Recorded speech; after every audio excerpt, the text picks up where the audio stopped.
So for today's tip, it's about being clear. Be really clear and precise in terms of the delivery of your message. And one of the reasons why that's important, if you feel frustrated when you're articulating or talking to someone else about something, and you feel in general that people don't understand what it is that you're saying, or sometimes you have to repeat yourself a couple of times before people can understand what it is that you're saying.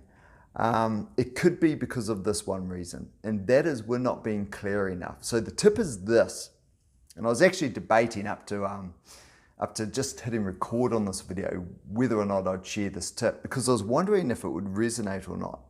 But the decision I made was make the video about this, make all my videos about anything that have served me well, and you can decide if it works for you. So the tip is this: be conscious of using words like they, them, he, it, when you can replace those words with something far more precise. So for example, if you're recounting a conversation between Paul and Rob, and he said, who's the he? Is it Paul or is it Rob?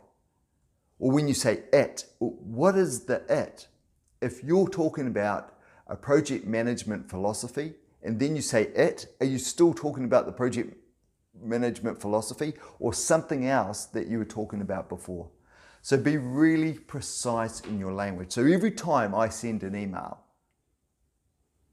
I put the filter or the lens over it when I'm rereading it to ask myself, does this mean more, or will this be easily understood by the person who's receiving it? Not do I feel that this is easily understood by me as I send it, but is it going to be super clear for the person who's receiving it? Because what you want to do, your message is valuable, always will be.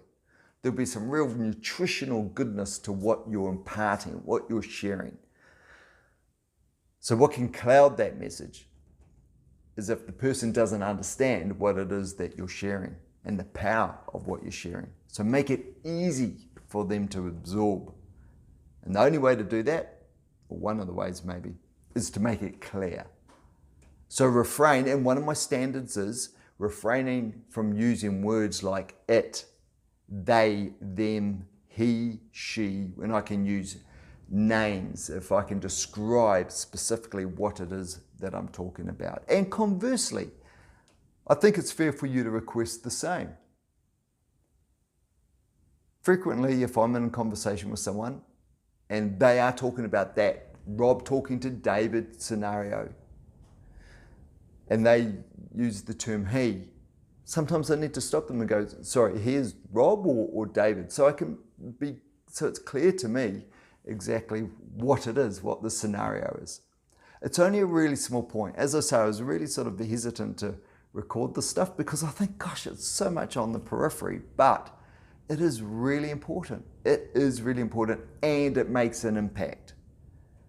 It's helped me be clear in terms of conveying the messages that I need to convey, and it's helped me ask for others to be clear when they're talking to me. That I'm setting a standard where I need them to think about what they're sharing with me and sharing it in a way that's easy for me to absorb. So it's a two-way street. How can I communicate something so it can be easily absorbed by the receiver? And the onus is on the receiver, the sender, both ways. The sender sending information to me. They need to put it in a way that I can easily absorb it, because that's what I'm doing for them as well. So yeah, clarity is super important. So be really conscious of those words. As I say, like them, they, he, she, it. Replacing those nondescript words with something with more value. All right, catch you in the next one.